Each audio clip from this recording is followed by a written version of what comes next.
lá, tá? Vai começar a gravação e já tem. Vamos lá, vamos iniciar, certo? Então, pessoal, como eu já falei para vocês, esse mês marca o início dos assuntos pertinentes ao segundo ano, tá bom? Então, esse ano nós vamos tratar de globalização e economia mundial, tá certo? Vamos discutir a respeito desses assuntos que são amplos, tá bom? Então, são assuntos do segundo ano que é importante que vocês possam ter uma leitura a respeito disso, tá certo? Então, busquem várias fontes de leitura, né? Não só de leitura, mas também busquem fontes visuais, ou então audíveis, como, por exemplo, ou então audiovisuais, como filmes, como música, né? Então, a TV também é muito importante, o rádio. Então, estejam aí sempre curiosos para entender cada vez mais esse processo que é complexo, não é um processo de hoje, tá certo? Então, vamos entender toda essa conjuntura, como ela se construiu durante toda a história, tá certo? Então, nas aulas passadas já cheguei a falar sobre isso, globalização econômica está relacionado com as mudanças na produção de riquezas, nas relações de trabalho, né? Nas formas de dominação sociocultural e no papel do Estado. Eu só estou trazendo novamente, né? Só estou relembrando vocês aqui nesse primeiro momento. Então, eu falei a respeito das mudanças das relações de trabalho, na forma como os países ricos eles impõem a sua cultura sobre os países pobres, a partir de uma dominação cultural, certo? E isso tende a ser cada vez mais constante. Por quê? Porque os países ricos, eles dominam os meios de comunicação. Eles dominam a internet, eles dominam o rádio, a TV, eles dominam várias formas de interação, certo? Então, nós temos também um processo de dominação das empresas à frente do Estado, né? O Estado é o governo, né? Visualmente o governo, mas o Estado, quem é o Estado? O Estado é o povo. Então, toda vez que eu falo de Estado, eu estou falando do povo, certo? Opa, teve um aluno que entrou aí. É Rayane. Toda vez que eu falo de Estado, eu estou falando de povo, né? Então, o que nós temos, na realidade, é um Estado, tá certo? Cada vez mais dependente da economia internacional, certo? Então, as empresas, elas impõem uma certa dependência do Estado, né? Diante da conjuntura econômica mundial, tá bom? E esse período da globalização econômica vai marcar a partir da década de 70 e 80, falei isso também, tá bom? Que é onde inicia a revolução tecnológica, tá certo?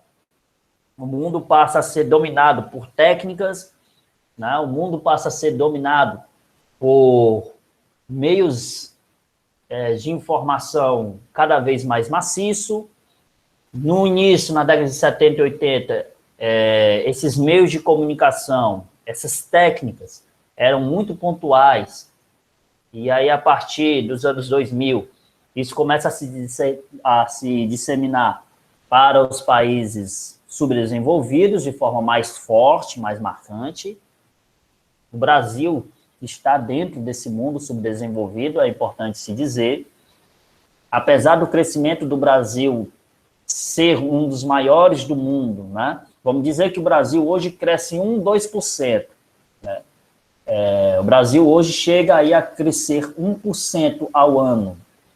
Então, o Brasil é um país em crescimento, podemos dizer. Né?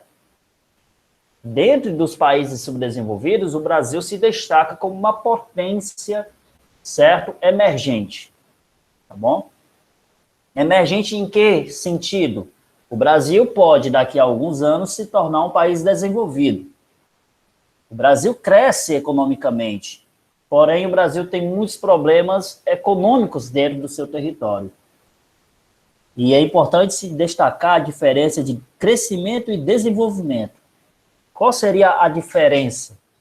Quando eu falo... O crescimento pode ser inicialmente das áreas, né? Expansão de cidade, de centro urbano, e desenvolvimento é muito diferente, porque às vezes o crescimento ele não quer dizer que é uma coisa boa. Por exemplo, podem crescer várias casas para famílias mais carentes e tal, num morro, mas isso não significa desenvolvimento socioeconômico. Isso só, às vezes, pode significar o reverso, sabe? Atraso. E tanto é que, por exemplo, também pode ter o crescimento de áreas grandes, por exemplo, territórios, terrenos, mas aí são privados. Aí não usa para agropecuária, para alguma atividade socioeconômica. Aí também não vai ser um desenvolvimento. Desenvolvimento é quando a população come, a população tem direitos. Eu acho que isso é desenvolvimento. É o Lucas, né? Isso. Lucas, você foi muito bem. Você foi ótimo, tá certo? É exatamente isso. Trocando em miúdos que o Lucas fez aí, falou, né? De forma assertiva, de forma perfeita, gostei muito.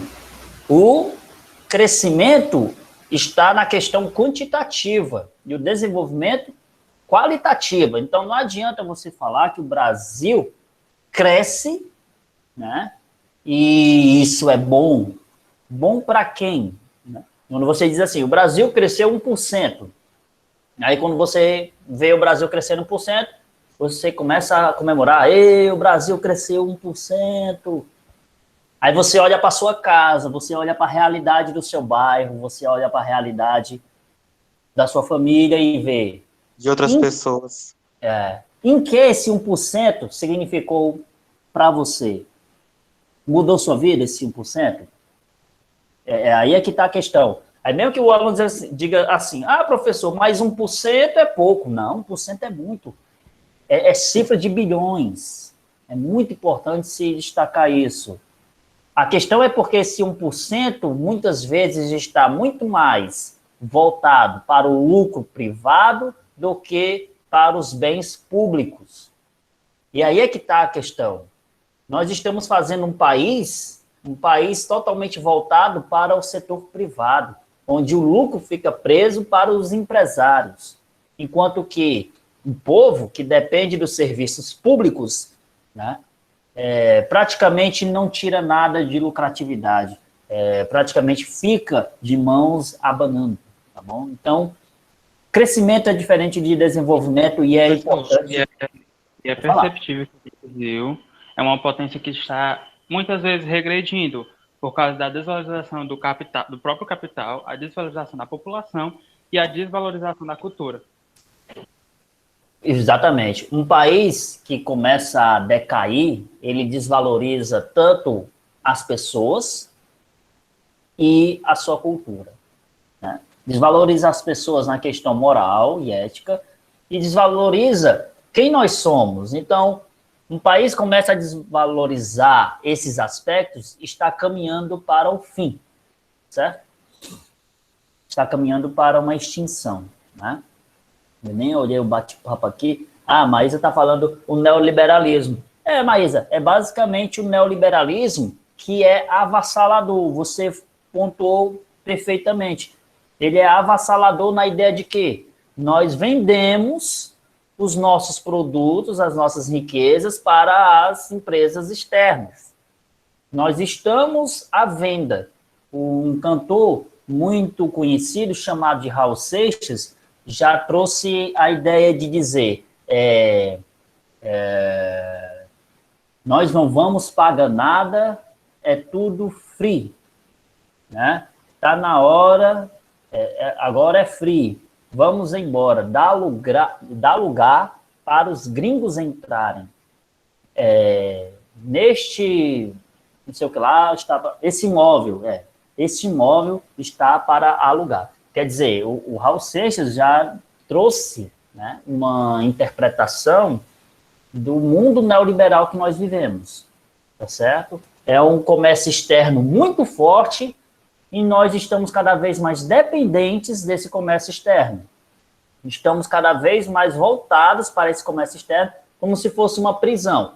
Então, quer dizer, existe uma contrabalança, né? O Brasil está muito voltado para o comércio externo e despreocupado com as suas questões internas. E quais são as questões internas do Brasil? Ora, educação, violência, saúde, infraestrutura, saneamento básico, meio ambiente, etc. Então, nos preocupamos com o comércio externo, nos preocupamos em vender para fora e deixamos de lado as questões históricas que o Brasil passa, né? Então, a globalização econômica passa também por uma maior circulação do dinheiro, ampliação do comércio externo, o liberalismo e as privatizações e a cultura mundial do consumo vindo dos países ricos. Muitos alunos às vezes me perguntam, professor, mas que consumo é esse? Que cultura do consumo é esse? É uma cultura, né, muito baseada do ter para ser, né? Aqui eu entro numa questão mais filosófica. Quando você traz a ideia de que eu só sou reconhecido se eu tiver, eu só sou visto na sociedade se eu tiver. Quer dizer, muitas vezes você só é reconhecido como um cara bacana se você tiver uma certa roupa, um certo celular, um certo computador, um certo carro. Quer dizer, é o ter, né? Os filmes dos Estados Unidos mostram muito isso, os filmes adolescentes, né? Mostram muito essa realidade do adolescente. Chegou aos 18 anos, tem que ter um carro. Já imaginou se isso acontece no Até Brasil? mesmo, por exemplo, nas redes sociais, sabe? As pessoas, às vezes, elas querem ter mais o quê? Seguidores, ou mais parcerias, ou mais... Tudo bem, né? Que é trabalho. Só que, às vezes, por exemplo, algumas pessoas influenciam coisas erradas, sabe? Aí, para eles, é como se ter mais seguidores fosse mais importante do que tudo. E, às vezes, eu acho isso um show de horrores. E também, por exemplo, o que gera, por exemplo, na escola, né? Um ambiente social, na rua, qualquer coisa. Se uma pessoa está fazendo, outra vai fazer, e aí, por assim por diante, vira uma moda e você quer ser incluído. Aí, sabe, isso é meio chato. Eu fujo disso, às vezes. Às vezes. O Instagram é um show de horrores, onde as pessoas, elas a todo momento tentam buscar, mostrar que a vida delas é perfeita. A minha vida é ótima, não tem defeito nenhum, entendeu? Ninguém posta que está infeliz, ninguém posta que está devendo, ninguém posta que está numa pior, né? Tá todo mundo feliz. As redes sociais é um show de felicidades. Nós sabemos que tudo é teatro, né? Tudo é uma questão de teatro. Veja aí os Dias das Mães. É uma chuva de fotos. Os filhos tirando fotos com suas mães. Olha, que beleza. Aí você pensa, nossa, como o mundo está bom, como o mundo está perfeito. Os filhos tirando fotos com as mães de uma harmonia tão grande. A gente vai ver a realidade, isso não existe, é tudo muito maquiado. Quer dizer, você tenta a todo momento justificar para o outro que você está bem. Você não se justifica para você mesmo, que é o que importa. Você tem que se justificar para você mesmo que você está feliz, que você está bem. Aí você quer justificar para o outro que você está bem. Isso é uma mudança, isso alterna as prioridades. Não é para o outro que você deve satisfação, mas para você. Até a Maísa aqui falando, né? Alguém ia falar, pode falar. Não? A Maísa falou aqui, ó. Ele gera uma economia muito desigual, que só os gigantes comerciais têm mais, como eu posso dizer, mais adaptação neste mercado. Assim, muita gente fica para trás nesse processo. Perfeito, Maísa, exatamente. Você está interpretando direitinho como fica essa globalização perversa, né? Onde o mais fraco tende a ficar cada vez mais fraco porque ele depende do mais forte. Certo? Alguém está querendo falar aí, né? Não sei, mas vamos lá. O Lucas falou aqui também, né? Oi. Dá para levar isso, levando isso para o mercado, é bem perceptível mesmo, porque tem, tipo assim, no ramo da música, tem muitos cantores independentes, cantores pequenos, que querem ter mais sua fama, tipo assim, querem ser reconhecidos pela coisa que ele faz. Mas, tipo assim, tem muito já no mercado, o mercado já está saturado, porque tem muita gente que às vezes é de fora, que são cantores mais famosos, em que o Brasil sempre valoriza, entende? Que sempre o Brasil vê sobre. Mas os cantores independentes, os cantores pequenos que a gente tem no Brasil, que tem muito talento, não desmerecendo os cantores internacionais, claro. Mas, tipo assim, os cantores independentes do Brasil que tem muito, muito talento, muitas vezes as pessoas nem veem, não dão o ibope que as pessoas merecem, não dão o reconhecimento, entende? Isso é perceptível. Muito, e é muito, muito errado, porque no momento em que a gente valoriza mais E a cortou. cultura do outro, nossa própria cultura, Vixe, Maria. Deu uma cortada aí, o Francisco até levantou a mão. Professor, Oi, falei. eu também vi disso, eu estava estudando um pouco, não estava estudando, né? Eu estava reparando que, às vezes, eu estava revendo música antiga, né? Porque eu gosto de música antiga brasileira, dos anos 60, daquela Carolina Bela, várias músicas antigas.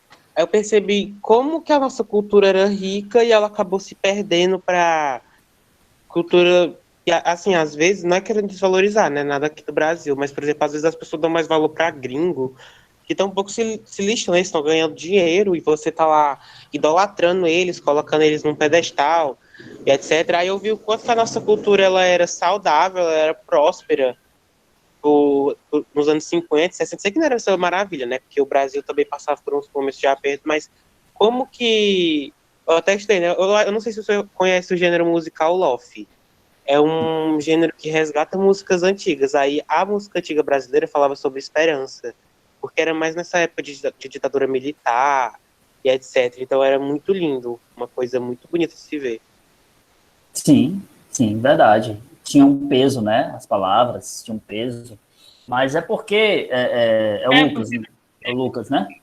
ele é mais reconhecido por serem mais, tipo assim, do ramo poético, daquela coisa mais romantizada, coisa mais esperançosa, que colocava a gente para pensar sobre o que é o amor verdadeiro, não é mais aquele amor falso, o amor falso hoje em dia, né, que é relatado nas músicas, é mais aquele amor de verdade mesmo, não existia essa coisa da sexualização. Quer dizer, existia um pouquinho, mas também não era tanto quanto é hoje. É muito bom ver que no Brasil a gente já teve a gente ainda tem, mas a gente já teve uma cultura que era mais verdadeira do que a de hoje. Mais cultural, né?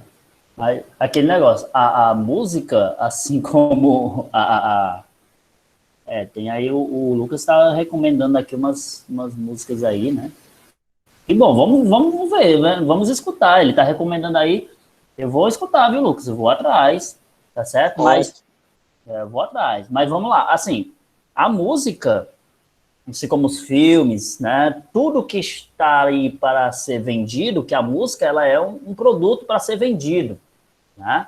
Então, ela depende do consumidor. Quem é que compra hoje a música? Aí a gente tem que se questionar, são as pessoas que estão comprando a música.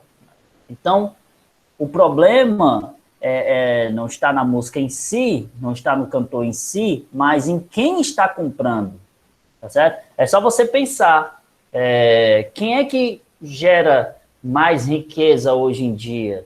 As músicas que falam do corpo, que falam de coisas banais, fúteis, ou músicas que falam de coisas filosóficas, que falam de coisas pensantes, que questionam. Então você pode reparar que hoje em dia as músicas banais estão tomando conta de uma sociedade que infelizmente está perdendo uma cultura que se valorizou, né? Eu, particularmente, eu tenho meus gostos musicais, os meus gostos musicais são muito peculiares. Então, são gostos musicais que nem todo mundo gosta. Eu gosto de um rock pesado, de um punk rock, que tem letra, né? Que tem letra. Mas isso não é popular, porque o estilo da música não agrada a muita gente. mas a letra ela é verdadeira. A letra ela é verdadeira. Então, é a questão de vender a música. Quem é que está comprando a música hoje? Nós temos que questionar a sociedade que nós temos hoje. E nós estamos perdendo a verdadeira cultura que deve ser valorizada, tá certo? Eu deixo também aqui para vocês algumas referências importantes, por exemplo, o Mangue Beat. Quem de vocês aqui conhece o Mangue Beat? O ritmo, né, musical Mangue Beat. Acho que alguém levantou a mão. O Carlos Henrique. Pode falar, Carlos Henrique. Não, só para citar aí que tá show de bola esse debate. E eu conheço, né, o Mangue Beat, né, a figura do Chico Sainz, Nação Zumbi. Isso. Show de bola. O Mangue Beat é muito bom. Ele representa a cultura, principalmente nordestina. O Ariano Suassuna chegou a dar uns carões aí no Chico Sainz. Ah, rapaz, você tem que fazer cultura brasileira com raízes brasileiras. Não pegue uma raiz brasileira e misture com algo de fora. Então, assim, muitas vezes a gente desvaloriza o que é realmente brasileiro, que veio da nossa história, né? É tão bonito conhecer o candomblé, é tão bonito conhecer os ritos africanos, é tão bonito conhecer a cultura indígena, né? É tão bonito a gente conhecer o nosso povo e respeitar o nosso povo.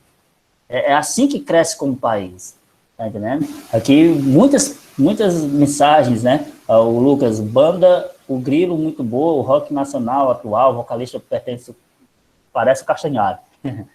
Jovem Dionísio, aqui tem muita gente colocando filmes, né? Filmes, músicas. A Maísa falou, faltou o Pichote, o Lucas falou do Mamonas Assassina, a Leonara fala da Elis Regina. Ah, a Elis Regina é ótima, Leonara. O Lucas está falando que a Elis Regina era a Anitta dos anos 60. Só que tem uma diferença enorme, né? A Anitta, ela tem potencial, ela tem talento, só que ela usa o talento dela para vender. É para vender. Isso. Uhum. Tanto é que eu assisti a série da Elis Regina e eu vi que a história dela foi muito emocionante. Que na época que a Rita Lee foi presa, né, por causa daqueles protestos, ela nem gostava da Rita Lee, mas ela, num ato de solidariedade, a música brasileira foi lá visitar ela na cadeia. Uma coisa muito linda. A história dela é muito linda. A filha dela, eu não sei se era a filha da Elis Regina, o nome dela é Rita, em homenagem a Rita Lee. Então é uma história muito bonita. Recomendo também, né, essa série, Elis Regina, muito boa. A Elis Regina é ótima, Felizmente foi embora cedo demais, né? Então o Brasil tem muitos talentos. A Anitta eu coloco como talento. Só que como a Anitta quer vender, ela vai fazendo músicas banais, músicas fúteis, tá certo? Músicas que não geram muita construção, não. O Carlos Henrique tá levantando a mão aí. Fale aí, Carlos Henrique. Boa tarde, professor. Tá me ouvindo? Buenas, estou. Boa tarde a todos, os meninos e as meninas aqui. Mas o debate tá fenomenal, viu? E aí a língua coçou aqui, eu tive que pedir permissão também, porque não é todo dia que se vê, não é todo dia que se descobre que a nossa juventude está preocupada com o que está consumindo, né? Porque a globalização, acima de tudo, é esse consumo desenfreado de tudo, que nem é para todos, né? Aí é uma reflexão que nós fazemos sobre a globalização, é que nós acreditamos que ela é para todos, e não é. Ainda que ela tente atingir todos os locais do mundo da mesma forma, ela não consegue. E isso é algo muito complexo. E essa questão do gosto, né, que o Lucas vem colocando muito bem com a série da Elis Regina, eu também assisti esses dias. A Elis, ela não foi só a maior voz musical, mas ela também foi muito ativa politicamente, né? E o contexto em que ela viveu, que foi justamente o contexto da ditadura militar, a música dela simbolizava muito isso. Muito isso. Tem uma música também que fala, se ouve muito na época da Semana Santa. Pai, afasta de mim esse cálice. que em nada tem a ver com a Semana Santa, né? Era o Pai, afasta de mim esse cálice, né? O cálice de calar, de não poder falar, de não ter voz. E aí a gente pode até fazer uma análise da globalização, o que ela tem de bom, o que ela tem de ruim, né? Não é só bom, não é só ruim. Ela trouxe voz, por exemplo, né? Como o Netinho falou, que muitos cantores que não têm vez na mídia, mas que através da internet podem fazer sucesso, podem ganhar o mundo. Né? É uma coisa boa da globalização. Poder estudar mesmo em época de pandemia. Mas também tem outros contextos ruins. Cada vez mais difunde o que o mundo dá e às vezes quer esmagar o que nós temos de bom. E aí vem as resistências, às vezes mal interpretadas, o preconceito que aflora em maior quantidade pelo desconhecimento. E aí vai essas questões. E, acima de tudo, né, a questão, a música, a arte, ela virou mercadoria, como disse aqui o professor Eduardo. A mercadoria. O estético, né? O estético, que é aquilo que a minha subjetividade. E hoje você pega um funk, se você pegar os funk dos anos 90, MC Massinho e Cacau, Claudinho Bochecha, Bob Ru, vocês vão ver que eles vão trazer uma música diferente. Eles vão trazer... Professor, assim, falando, desculpa interromper, mas falando assim, o bom da pouca cultura que a gente está consumindo, que é do Brasil, tem muito, tipo assim, o brasileiro está consumindo mais a cultura daquele povo que já foi desvalorizado, mas que hoje está recebendo essa valorização. Tipo assim, artistas pretos, artistas favelados, que vieram de favelas, que antes eram muito desvalorizados, tipo assim, na cultura brasileira, entende? Até porque tem muitos artistas hoje, a gente fala muito funk, que é uma coisa assim, muito estruturalmente fútil, mas tem muitos artistas de outros tipos musicais que são muito que é muito boa a energia, tipo assim, é de uma energia muito boa, que traz assuntos sérios, que traz música para pensar, música para refletir. Tem alguns até do funk também, o rap, o hip hop, o indie brasileiro também é muito bom. Tem muitos artistas que hoje tentam trazer esses assuntos mais sérios para botar realmente quem precisa pensar no lugar certo, entende?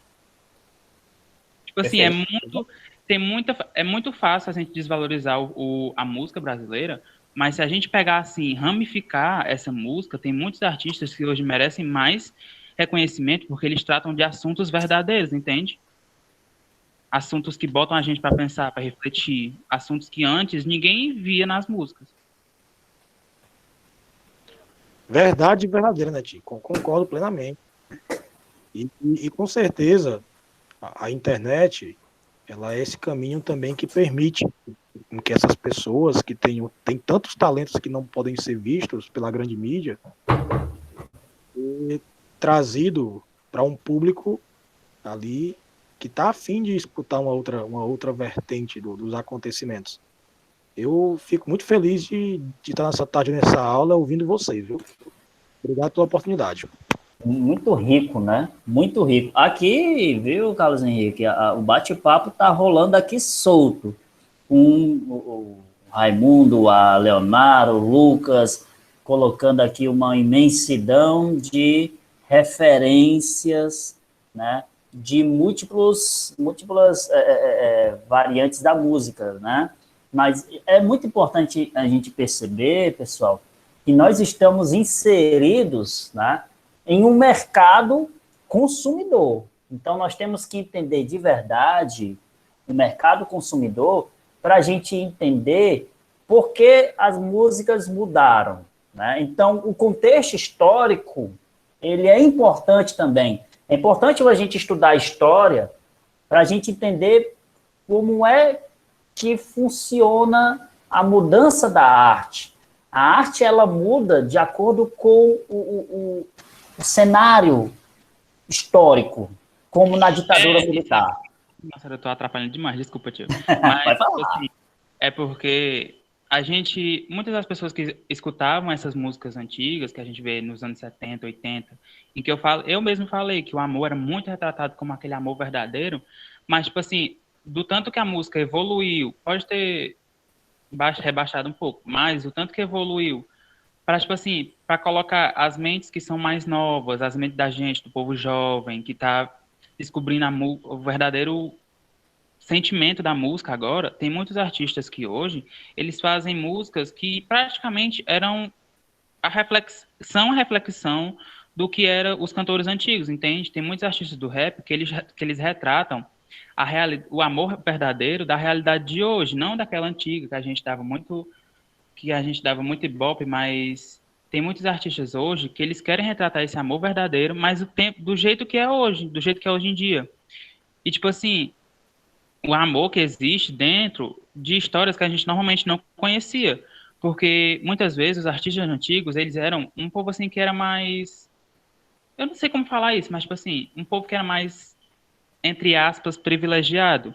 Tanto é que os artistas que falam de amor verdadeiro hoje em dia são esses artistas que estão sendo valorizados pelo povo jovem, pelas essas mídias sociais, que muitas vezes fazem músicas muito que não agregam nada, mas se a gente parar para pensar, se a gente parar para escutar, na verdade, tem muita música que eles retratam o amor do tempo de hoje, o amor verdadeiro de 2021, 2020, desse tempo, dos anos 2000 para frente. É porque a música teve que evoluir como todas as outras coisas. A cultura teve que evoluir. A gente não poderia ter ficado naquela coisa muito romantizada do antigo, porque senão a gente tinha que evoluir algum dia, entende? Sim, verdade.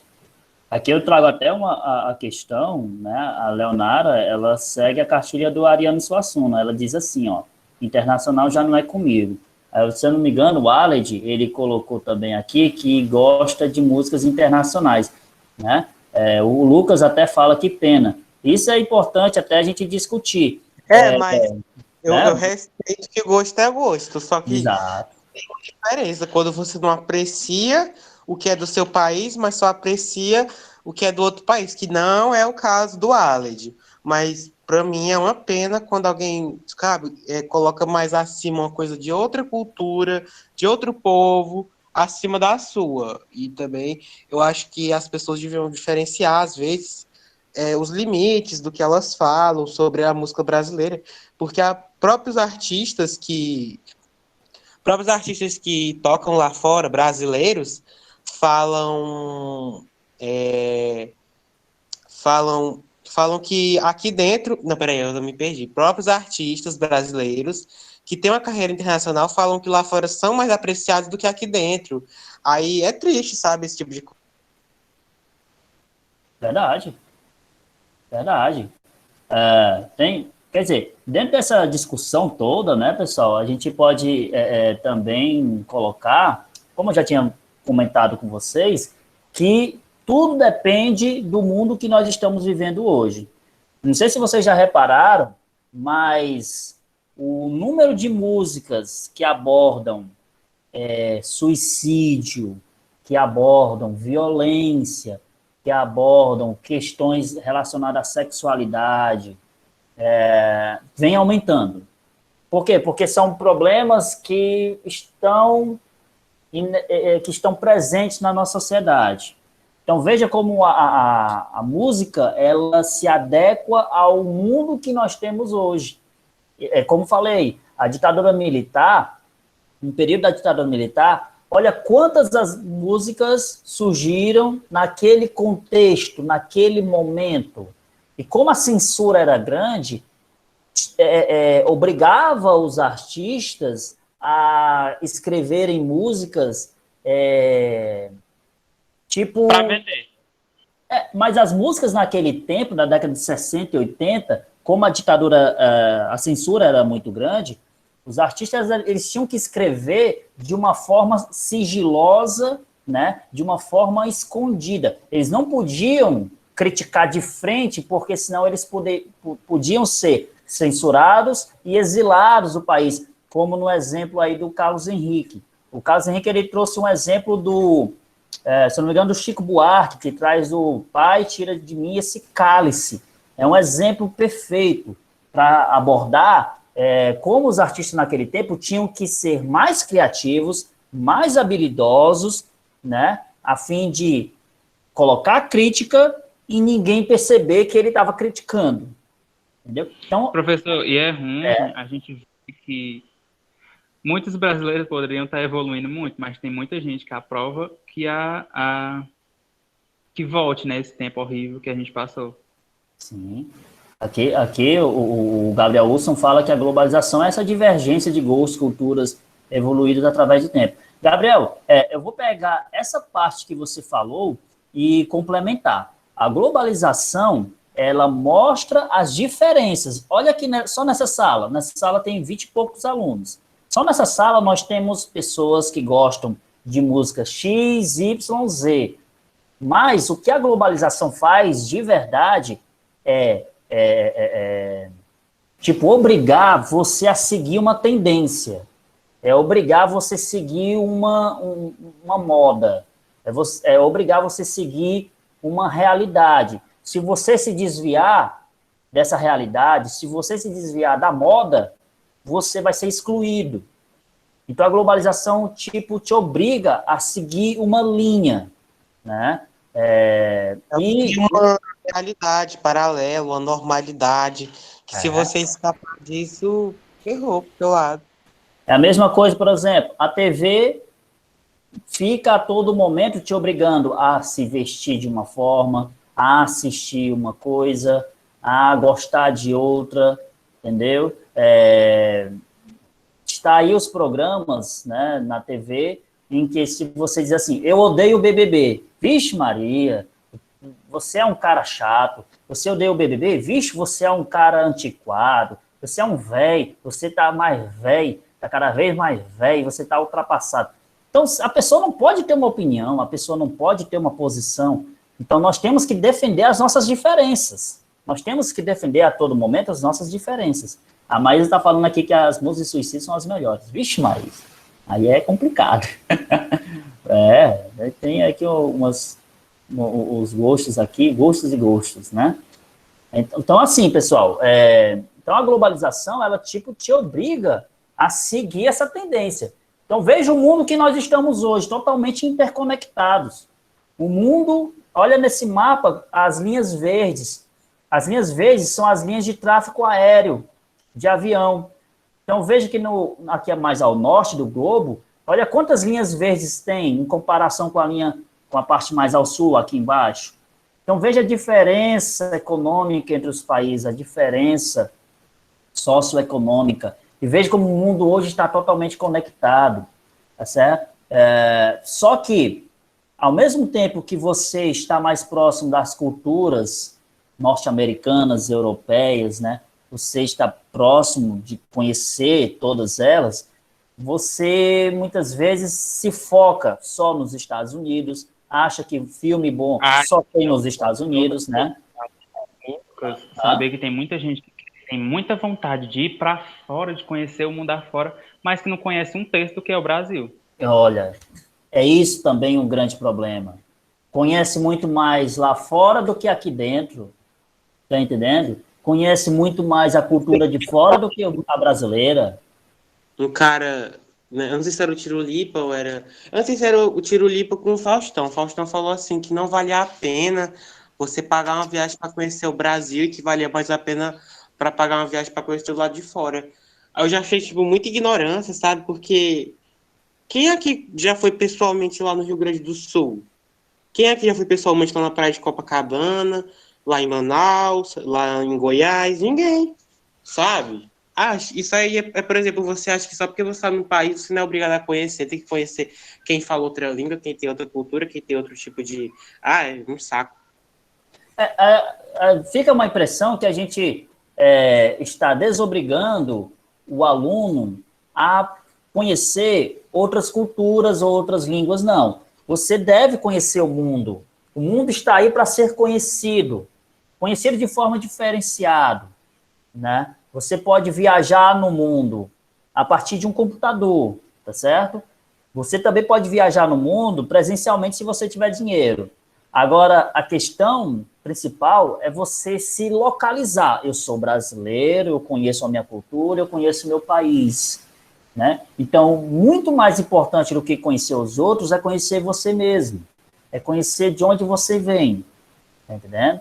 Então, é necessário também, quando você for aprender sobre a cultura externa, exterior, não fique só nos grandes centros.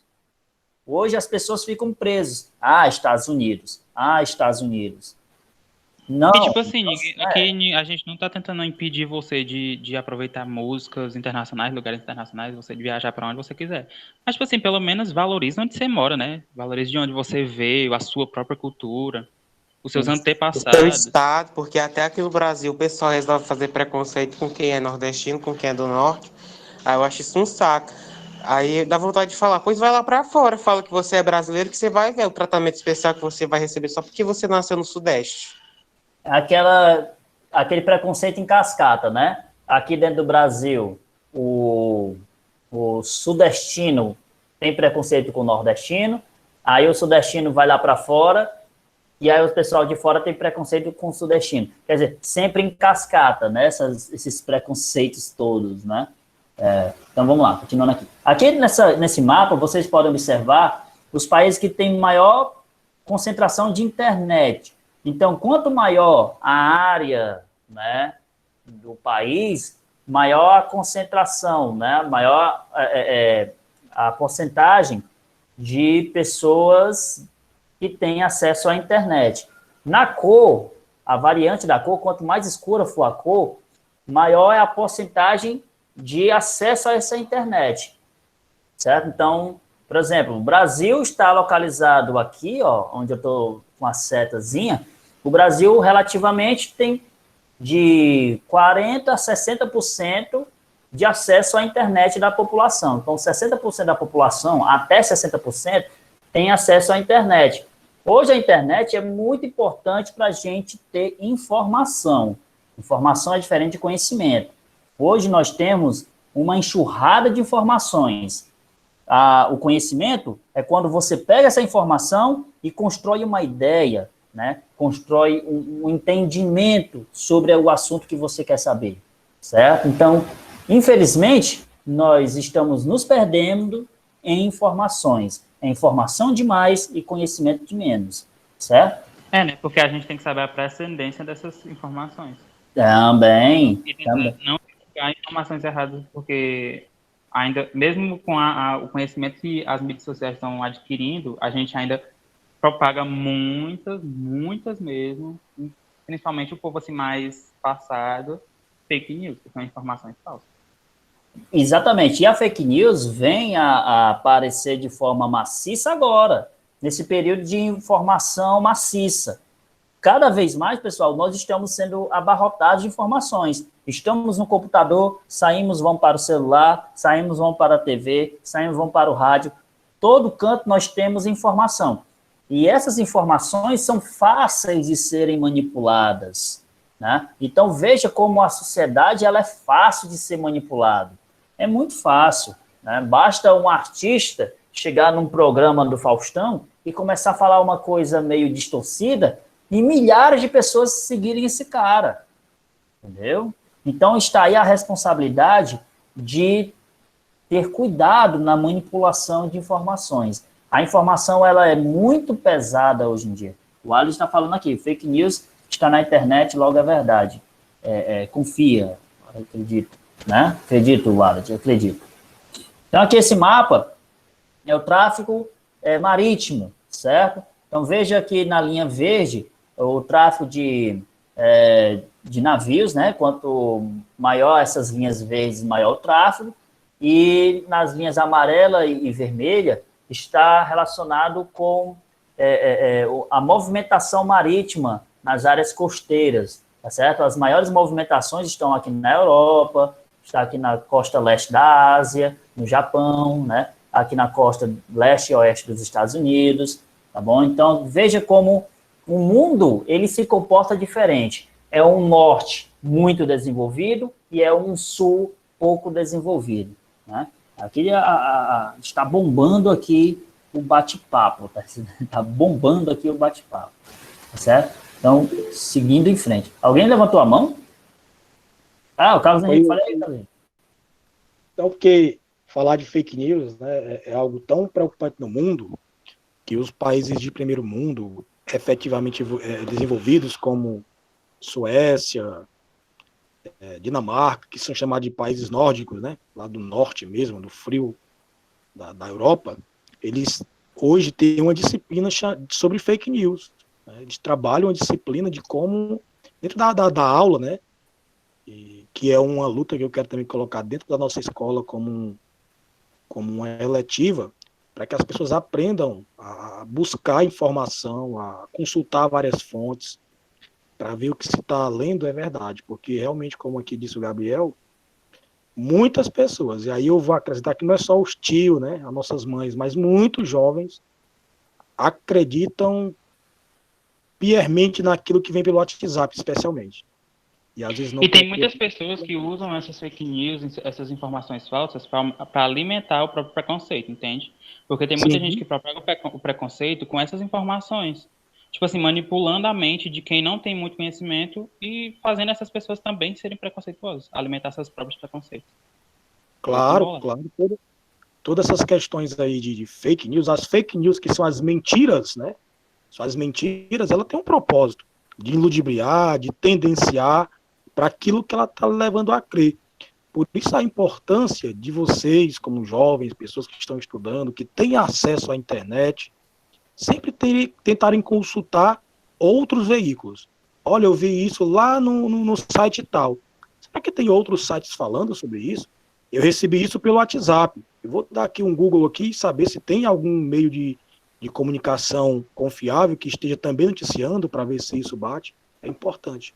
Até para que vocês não caiam no erro, para que vocês ajudem o pai, a mãe, a avó, o tio, a prima, o próprio colega a não cair nesses preconceitos, porque como o Neto falou, realmente alimenta o preconceito de todas as formas.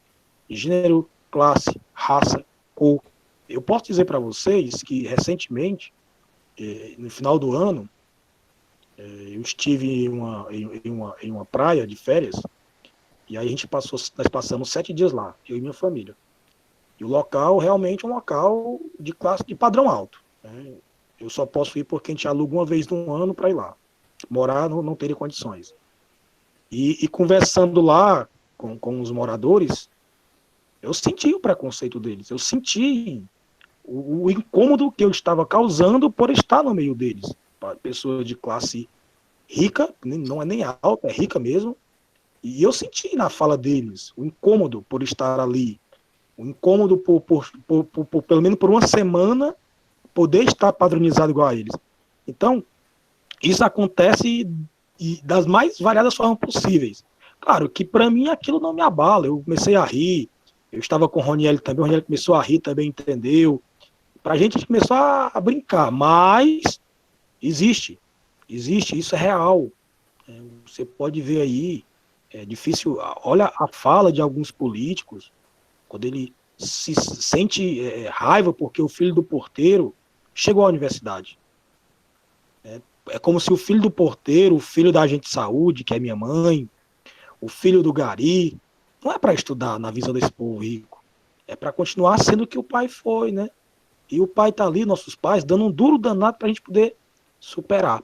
Então é por isso que é importante a gente tentar entender de onde a gente veio, para onde nós vamos, e entender como as pessoas querem que nós cheguemos lá. Porque muitos nem querem que nós cheguemos, né? Há uma barreira que às vezes é quase intransponível. Viu? E aí você tem que ver que é preconceito com o negro, é preconceito com a mulher, é preconceito com a questão da sexualidade, é preconceito com a religião que você exerce, é preconceito com a sua condição econômica. Então, são tantas barreiras que é preciso ficar atento. Perfeito, Carlos Henrique, perfeito.